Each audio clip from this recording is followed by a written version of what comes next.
بۆچی مرۆڤە زیرەکەکان زۆر کات بەتەنیان؟ کەسانی هۆشیار و تێگەیشتوو یاخود زیرەک زۆربەی کاتەکان تەنیان.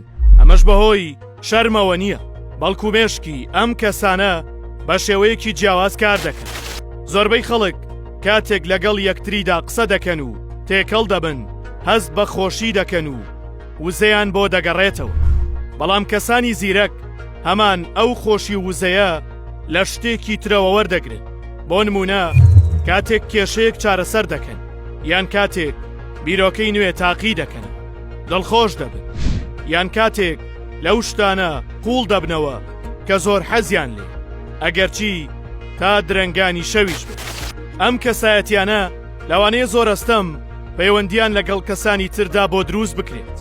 بۆیە کاتێک بانگهێشتی کەسێکی زیرەک بۆ ئاهەنگێک دەکەیت، باسەکە ئەوە نییە کە نایەوێت بێت، بەڵکو مێشکی سەرقاڵی گفتوگۆیەکی تایبەتە لەگەڵ بیرۆکەکانی. ئەمە ژوا دەکات کە تەنیایی لە تێکەڵبوونە کۆمەڵایەتیەکان پێ باشتر بێت، چونکە تێکەڵبوون وزەیەکی زۆریان لێ دەبات، بەڵام تەنیایی هەستێکی ئاسوودەیی و پەیوەندی قوڵیان پێدەبەخشێ و لەگەڵ بیرۆکەکانی خۆیاندا پەیوەندی دەکەن.